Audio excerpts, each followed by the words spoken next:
In the village of Changshan, you don't have to go very far to find the place where the ghosts live.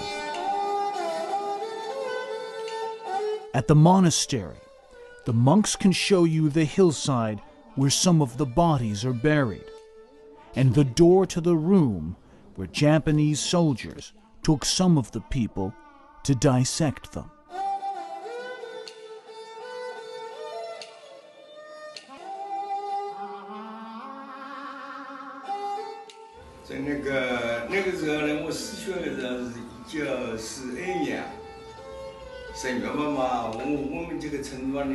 Wang Jishu was only a little boy when the Japanese came in 1942. Everyone knew it was a war, but there was something else going on that was different. People in Changshan were starting to get sick from diseases they'd never seen before. At first, a few people died every day. Then whole households, fevers, and strange swellings in the armpits. When Wang's grandmother got sick, they brought her to the monastery because the Japanese said they would treat her there. But when they returned next, she had died and been dissected.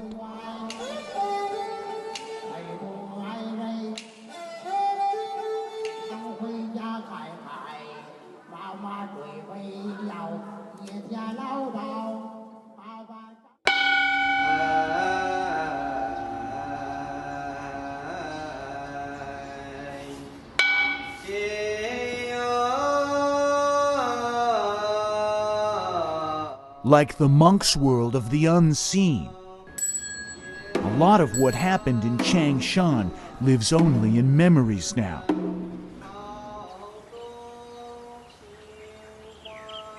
But in some parts of central China today, the pain from the Japanese attacks lives on in the limbs of the victims.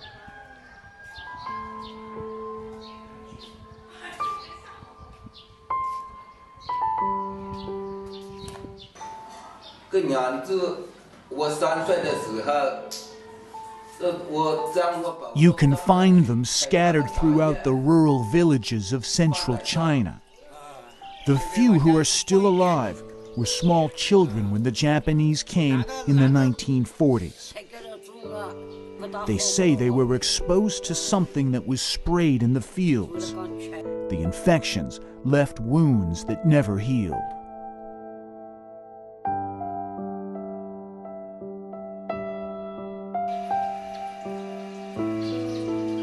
What they didn't know at the time was that they were more than just collateral damage in war, but guinea pigs in the most sophisticated biological weapons experiment the world has ever seen.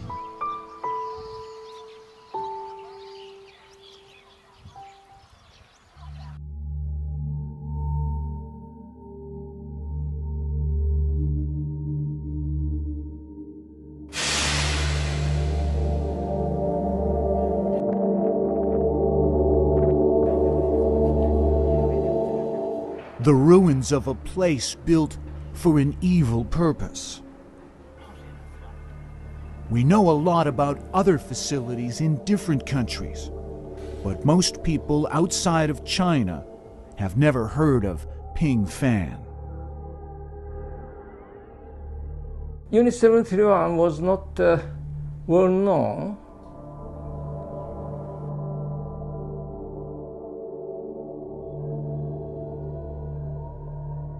Officially, Unit 731 was a Japanese military group organized to sanitize water during Tokyo's occupation of northern China in the 1930s. Unit 731's true purpose, though, was actually the opposite of disease prevention.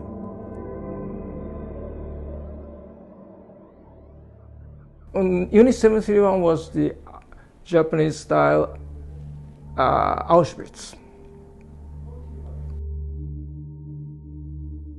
To run it, they needed a man capable of a certain level of cruelty.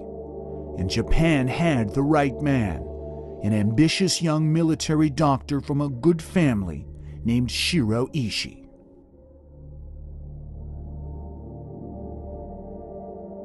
He thought Japan had to find a new weapon of new type, a secret weapon, to win the war.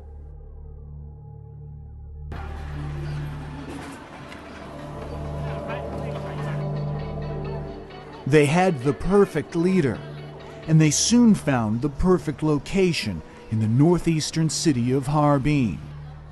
Firmly under control of Japan's occupying army, and far enough away from the home islands to escape scrutiny. Ishii and his unit used forced labor to build the Auchwitz-sized complex at Pingfang.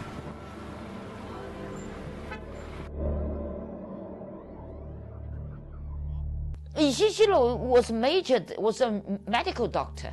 You know, he was majored in medicine. So he said biological weapon was the best because it's cheap, it's easy to produce, and it's cheap, and it killed automatically.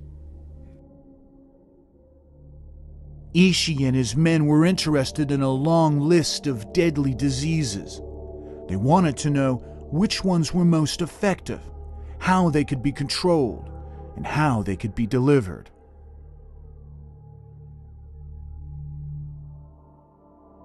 With free rein to experiment on the civilian population of northeast China, Unit 731 was a paradise for Ishii's team of so-called doctors.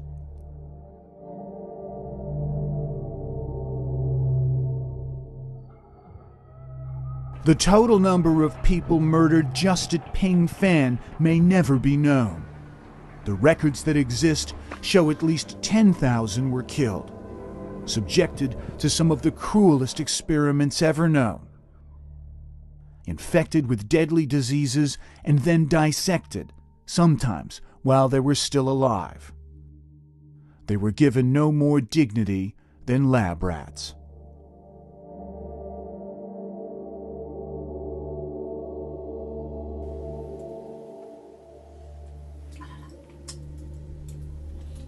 Okawa Fukumatsu is one of the last living soldiers from Unit 731. Living out his days in his simple home in central Japan, he's open about the things he did as a young man stationed at Pingfang.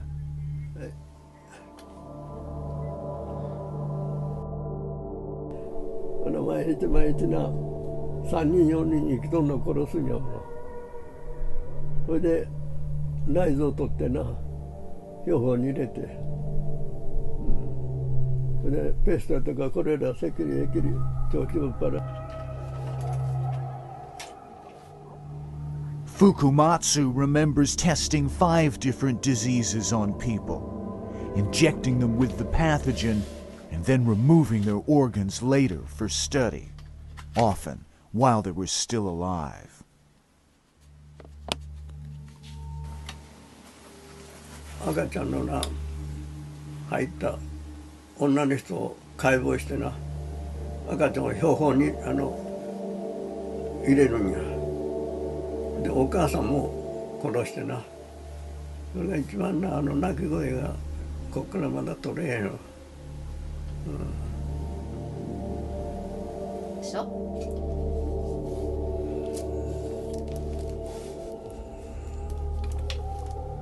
Though Fukumatsu is haunted by what he did at Pingfang decades ago, there is still some honor in the sense that he served his country in wartime. His ceremonial sword from those days is still with him and still part of his identity.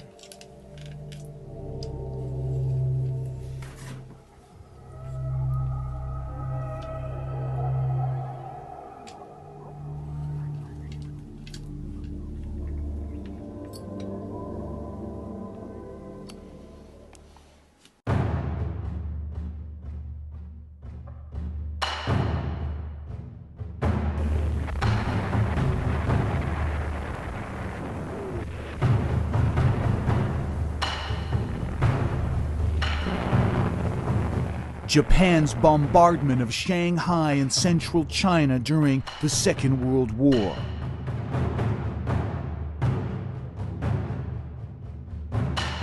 As horrifying as the attacks were, what they didn't know was that a new weapon was being used against them. The best techniques perfected by Unit 731 at Pingfang were now being deployed against civilians on a region-wide basis.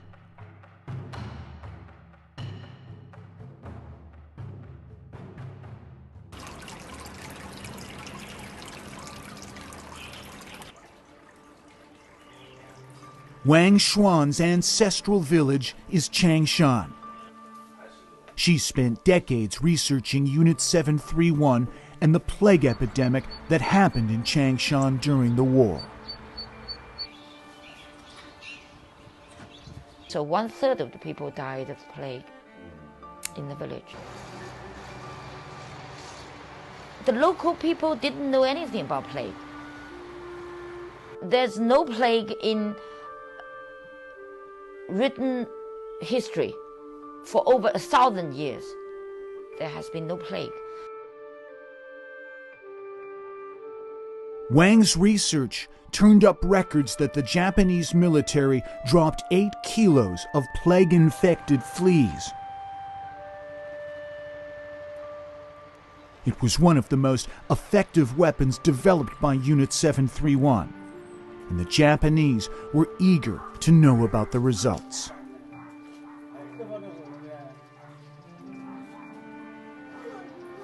The army sent a special mission unit to investigate the plague in my village. So these were biological warfare specialists. They cut people open, and they published scientific papers on the experiments.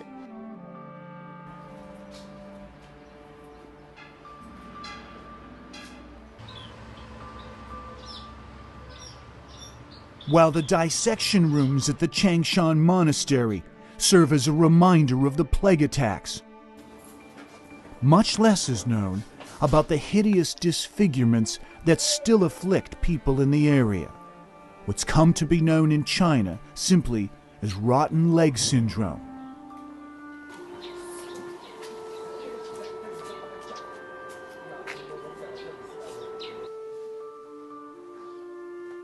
While it's thought to be connected to Unit 731's anthrax and glanders weapons, there's been little consensus among doctors on what the lifelong open sore infections are caused by. Those sufferers all seem to have one thing in common: being present in rural fields during the time of the 731 attacks.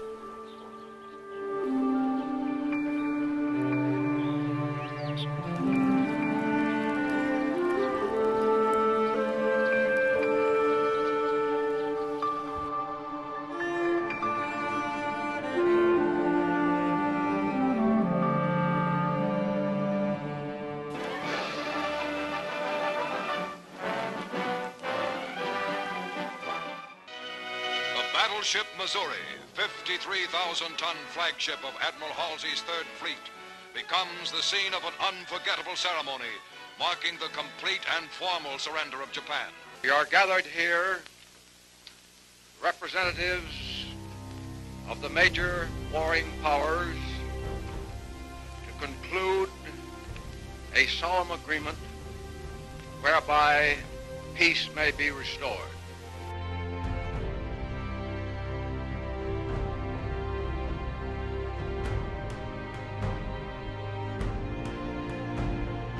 The end of the war and the American occupation brought the hope that those responsible for Japan's atrocities would be brought to justice, and that the force of America's great global power would ensure that kind of evil was gone for good.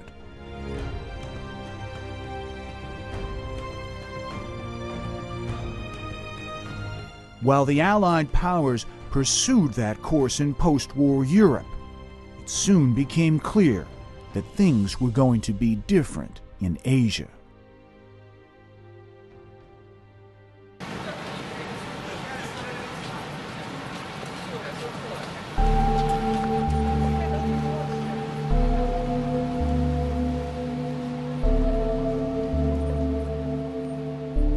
Well, obviously, the Pacific War was the lead up to what happened during the U.S. occupation of Japan.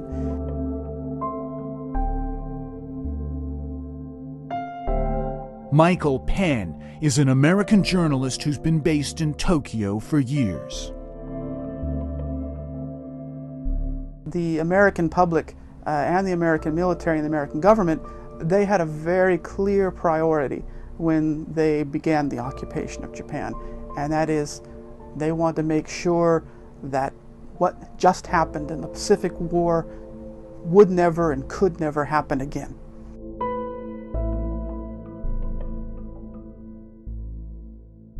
As Japanese people rebuilt their cities from the ground up, the American occupation set out to rebuild Japanese society as a pacifist democracy.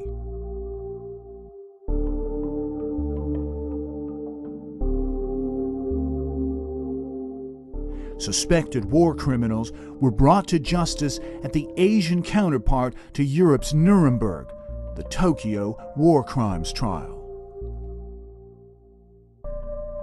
The objective was to make sure that those who had done terrible things during the war, both in China and in the Pacific, were held accountable for it, and that those bad people, the war criminals, pay the price for what they had done. But strangely absent from the dock in the Tokyo War Crimes Trial were some of the worst offenders, like Unit 731 mastermind Shiro Ishii.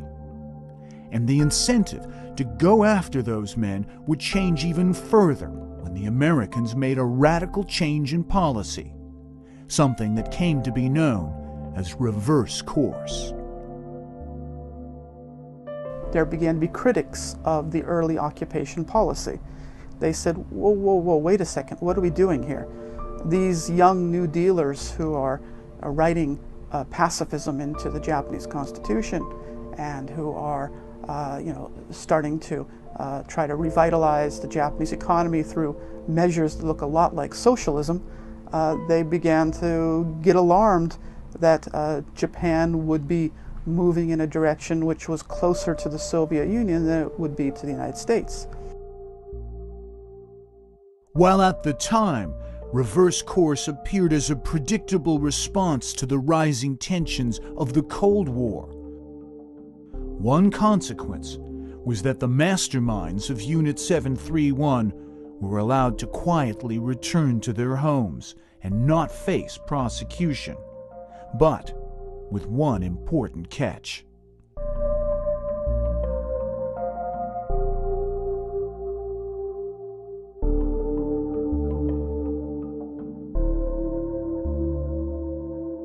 If America had put the man who was responsible, General Ishii, in front of the Tokyo court, then it would have been clear that such things are not overlooked, and such things we may you to pay for this. But they didn't do it because they needed him for their own research, and he agreed to do it.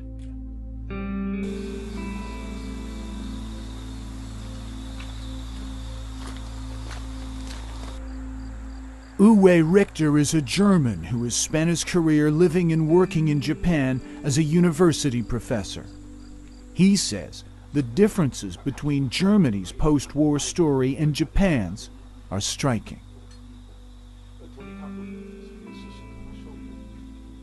German students, high school students, read this book of this American historian, Hitler's Willing Helpers or something like that.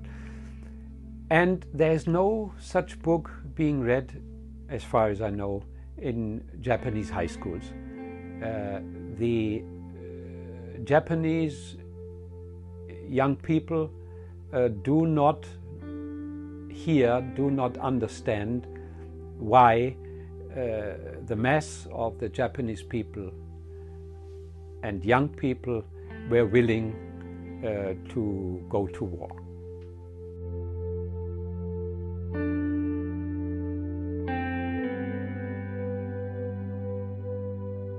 While Germany's atrocities in World War II ended with the prosecution of the worst and the repudiation of Nazism by much of German society, the world seems to have demanded less from Japan.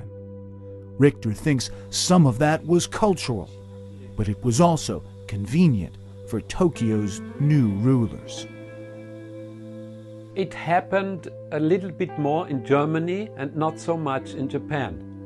And why? Because the Americans didn't want to let it happen. The Americans wanted cooperation against the new enemy, the Soviet Union. So they stopped looking for bad persons if these persons were willing to cooperate with us, the Americans.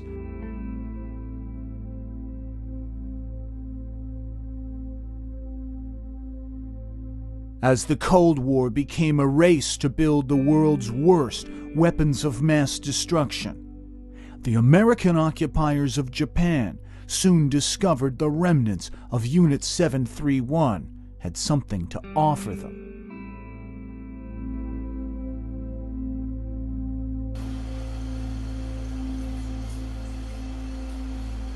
Shouso Izami is a Japanese doctor who studied the weapons Unit 731 developed.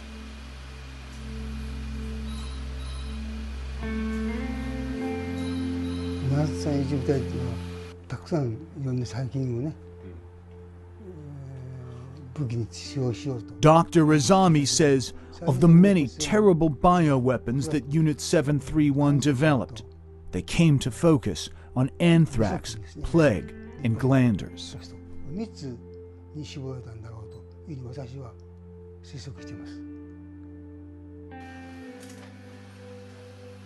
By weaponizing plague, he says, they created a modern version of the Black Death from the Middle Ages, making bombs loaded with plague-infected fleas, where the disease would follow the usual route, from fleas and rats to people.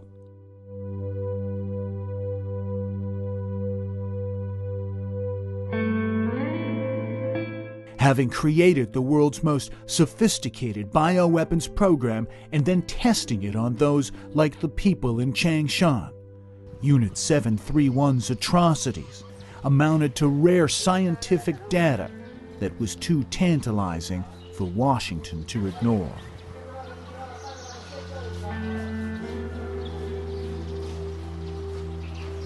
And so after coming back to Japan, she pretended to dissolve the army, Unit 731, but actually the members lived at least until the outbreak of Korean War. And they were communicating each other. And she had been giving his orders to the ex-members. Researchers like Takeo Matsumara found that not only were Unit 731's leaders protected, but a steady stream of documents and data from human experimentation started to flow to the U.S.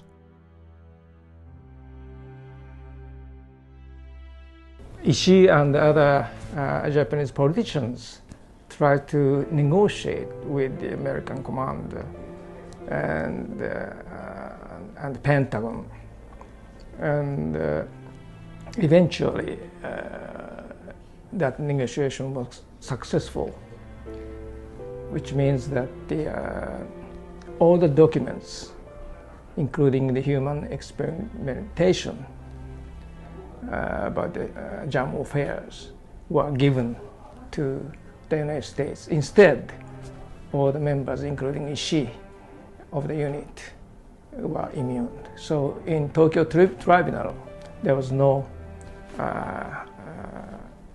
discussions about the Unit 731 and germ affairs. Ishii had been able to do what the Nazis who committed similar war crimes couldn't: negotiate immunity for himself and his deputies in exchange for sharing with Washington the techniques they developed from human experimentation and mass murder of Chinese civilians.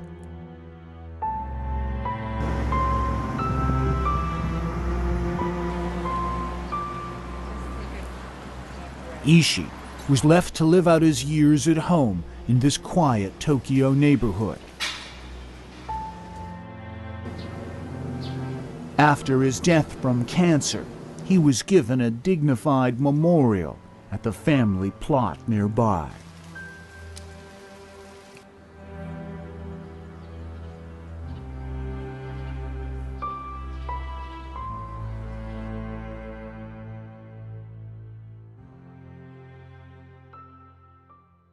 The United States Army presents The Big Picture, an official report produced for the armed forces and the American people. Now, to show you part of the big picture, here is Sergeant Stuart Queen. No thinking person looks on this development with any sense of pride, but rather one of reality.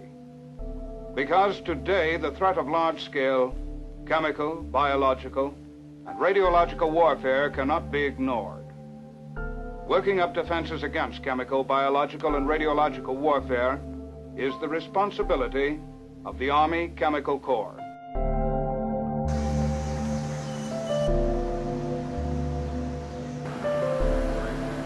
Frederick, Maryland, is a medium-sized city a short distance from Washington, D.C. It would be an unremarkable place if it wasn't for the presence of Fort Detrick here, headquarters for the U.S. military's biological weapons work, and the place where Ishii's Unit 731 techniques were brought.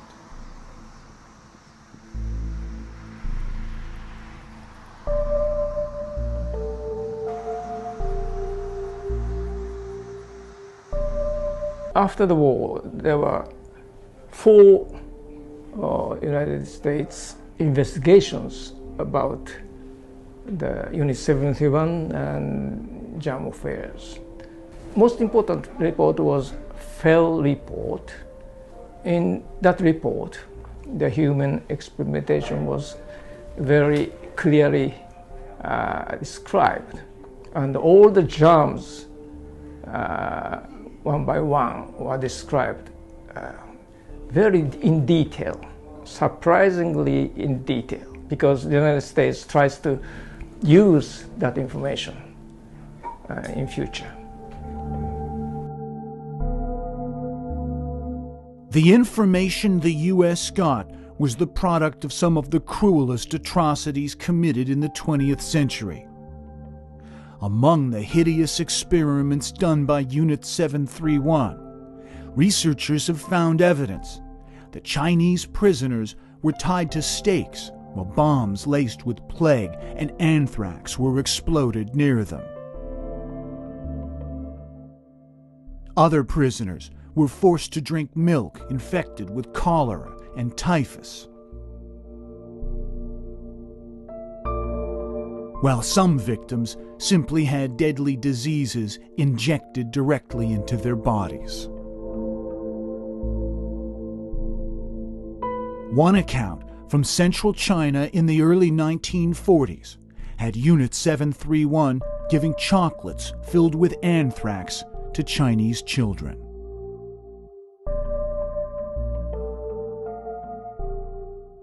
Nothing was too depraved for the scientists of Unit 731, whose code name for their victims was Maruta, or logs. Not only had the U.S. obtained the details of Unit 731's human experiments, they also knew full well the extent of the biological attacks in central China. As Fort Detrick was ramping up its Cold War bioweapons production, Japan's atrocities proved to be Washington's gain.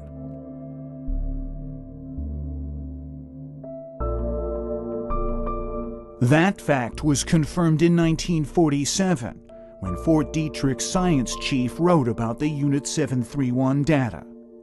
Evidence gathered in this investigation has greatly supplemented and amplified previous aspects of this field, he wrote.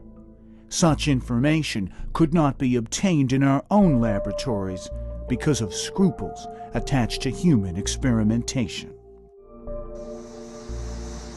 And as some researchers have charged, the unassuming Maryland facility was about to become the center of one of the Cold War's most mysterious and controversial episodes.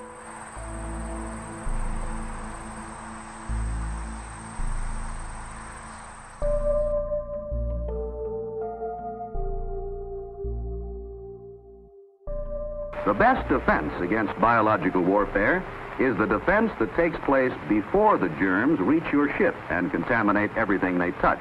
A gas mask protects you because it filters the BW agents out of the air you breathe. It covers your nose, mouth, and eyes, free of the 4 main portals through which germs can get inside your body. As the Cold War intensified in the early 1950s, the U.S. was preparing both defensive and offensive capabilities for biological weapons. While the stated policy was that America wouldn't engage in first use of the new weapons acquired with the help of Unit 731, a new conflict soon emerged that some say changed that thinking.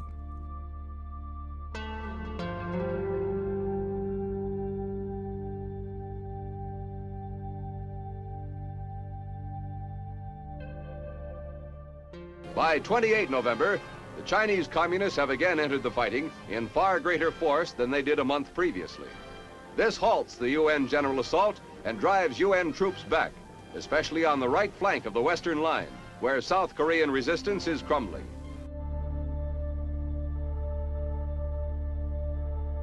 Korea was the first major conflict of the Cold War.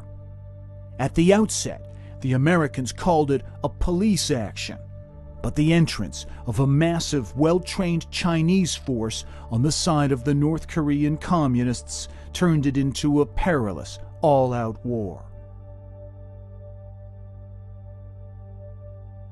The U.S.-led coalition forces faced a brutal fight, often in frigid winter conditions. It turned into a grinding stalemate.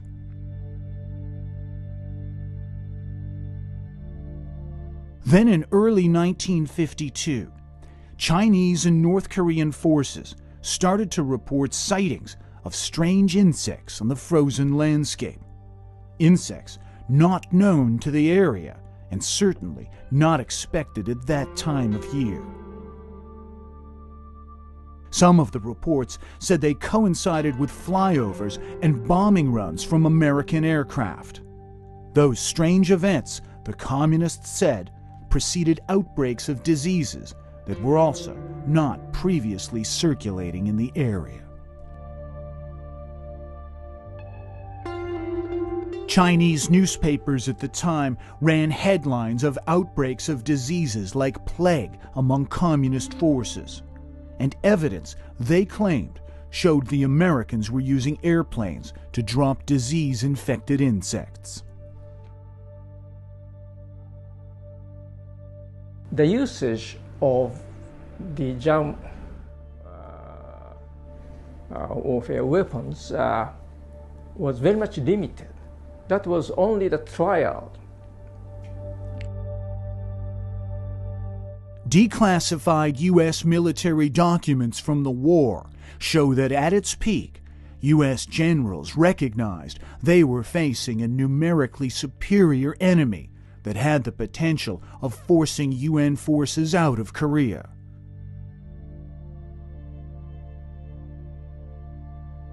At one point, U.S. generals even requested the authority to use atomic weapons. While that request was denied, the paper trail shows a series of orders for U.S. commanders to engage in a program of covert operations, including psychological warfare and unconventional means.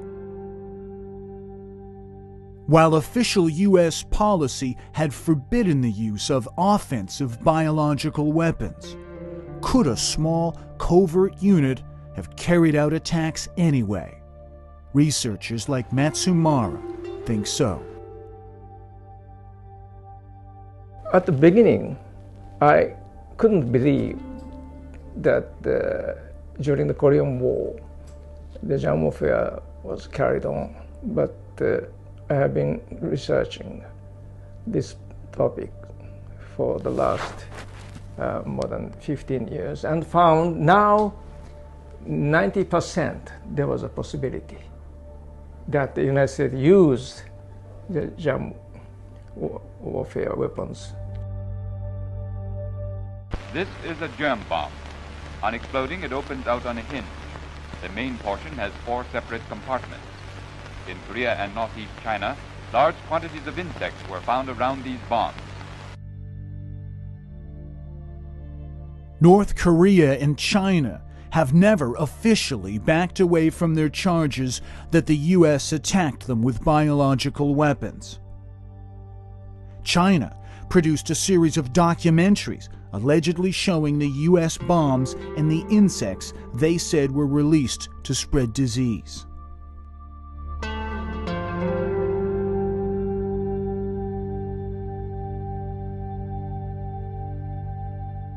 China also publicized a series of alleged confessions from captured U.S. pilots who admitted to biological weapons attacks but recanted as soon as they got home. The most famous of those was the story of Marine Colonel Frank Schwabel. After his capture, he was quoted by the Chinese as saying his purpose was to test under field conditions various elements of bacteriological warfare.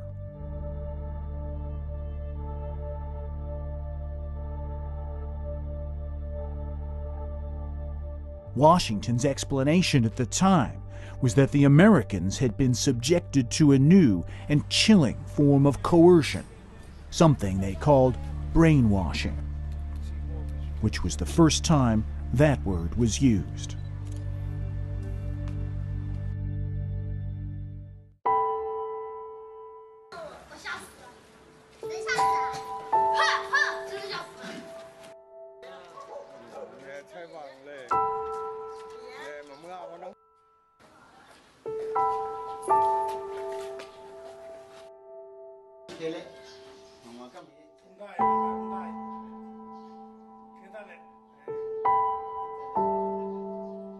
In Changshan and the surrounding villages that were targets of history's biggest biological weapons attacks, the challenge now is to keep the story from fading into the past and pointing out its terrible legacy.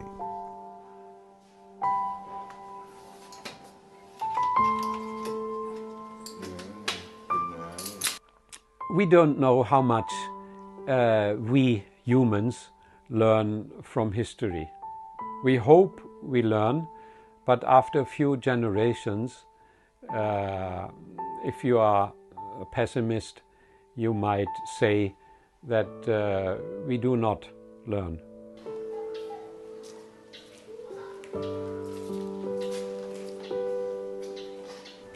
A war crime that not only went unpunished, but turned into a research and development opportunity inherited by America.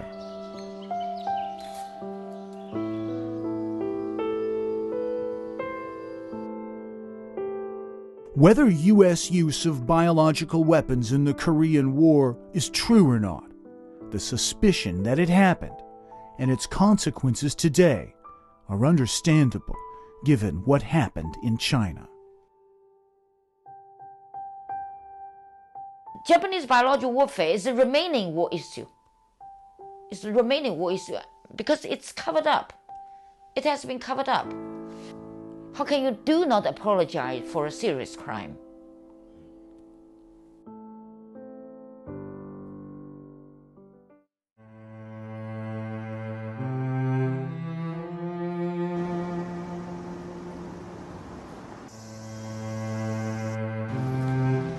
The imposing walls of Tokyo's Imperial Palace are a reminder of Japan's wartime past and the culture that created Unit 731.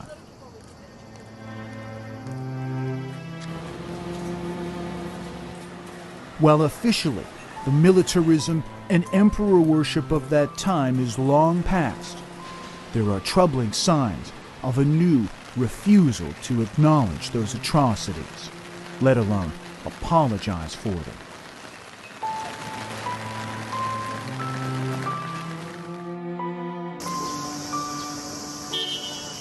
Tokyo's Yasukuni Shrine is one of the most controversial places in all of Asia. It houses the remains of some of Japan's worst war criminals, and it's a rallying spot for right-wingers who fly the old Rising Sun flag and deny the country's wartime atrocities.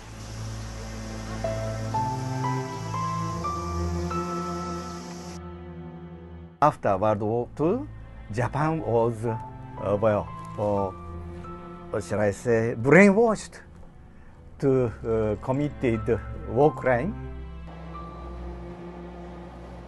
Hiromichi Motegi is a founder of the Society for Dissemination of Historical Fact. He says it's the Japanese who are now the victims of what he calls war guilt propaganda, and he questions whether the commonly accepted facts about things like the Nanjing Massacre are even true. Nanjing massacre, which killed more than 300,000 Chinese citizens, are spread in the world as if it's true. But we know now, through careful research, it's only a part of wartime propaganda. Not surprisingly, someone who rejects the accepted facts about the Nanjing Massacre doesn't feel that Japan should acknowledge or apologize for the crimes of Unit 731. They were not accused as criminal in exchange for information provided to the US. It is very unfair, as if only Japanese military explored such thing. No, America was far ahead. Soviet was notorious far ahead. It is true, Japan and China fought. But usually held image that Japan, or militaristic Japan, invaded in a very peaceful China. That image is completely wrong.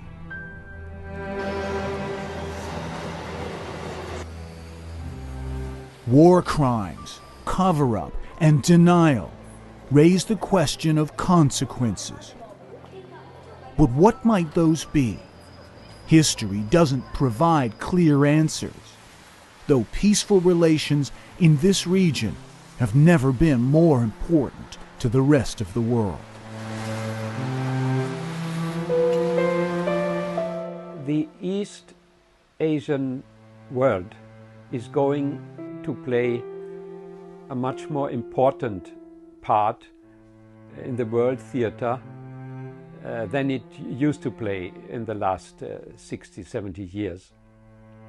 And one central part of this East Asian world is the relation between the two biggest countries, China and Japan.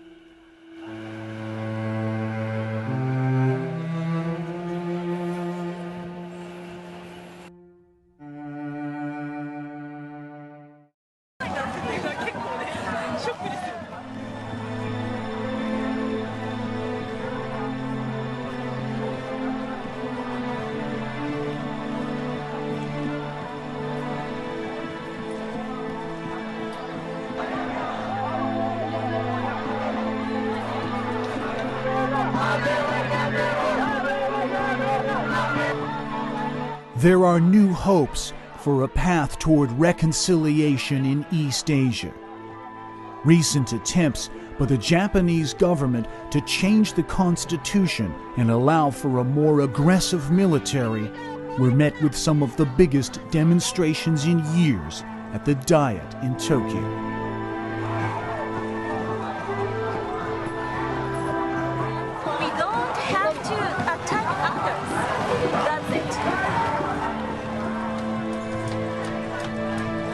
Many average Japanese are aware of the lingering need to recognize and apologize for the war crimes like those committed by Unit 731. And they have some powerful allies.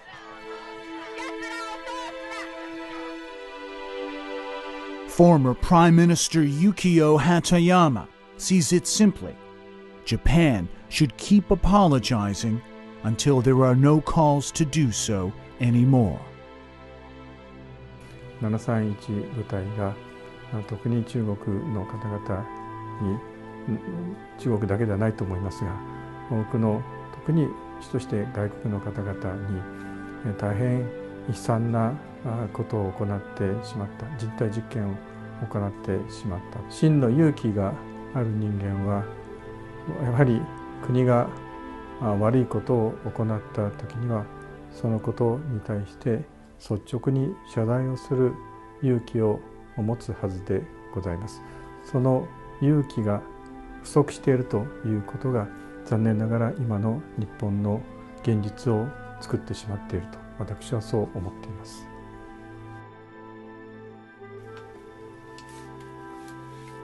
Among those who carried out the atrocities of Unit 731, there is also a sense of the need to acknowledge and apologize.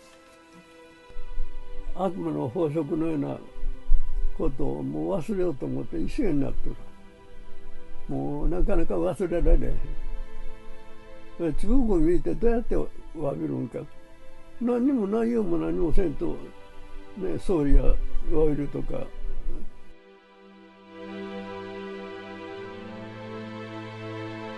History shows us that evil struggles to survive in the light of openness and scrutiny. So when the U.S. chose not to punish the Unit 731 scientists in exchange for the data they got from human experiments, an opportunity was lost, and a lingering schism was cast in a critical part of the world. And charges like U.S. use of bioweapons in Korea had more weight and plausibility.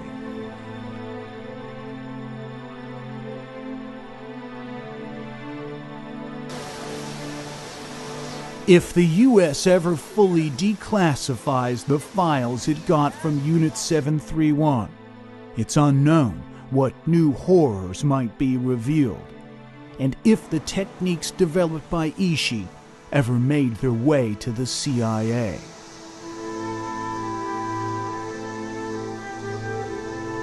In the years after Unit 731's crimes, scientists in the US and allies like Canada and the UK pushed ahead with work on anthrax weapons. Was this too the legacy of Ishii's work?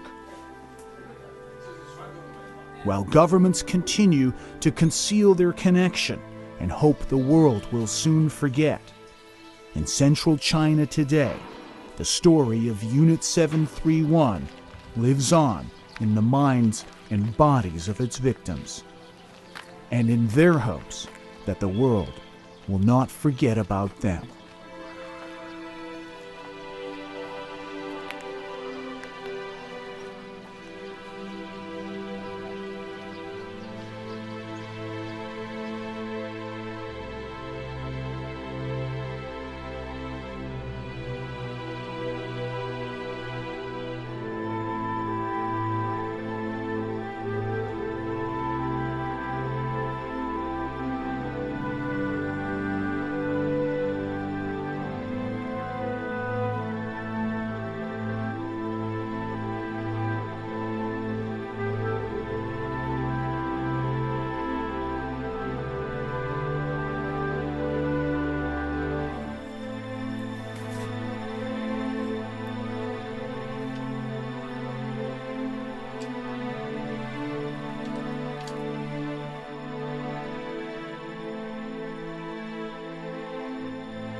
Bruh, I need some grits and I need them now. Where's the grits? No, relax. Now. No, I ain't no relax. I don't want no oatmeal. I want some grits. Where the grits, bro? Feel, huh? I will tear this whole shit up.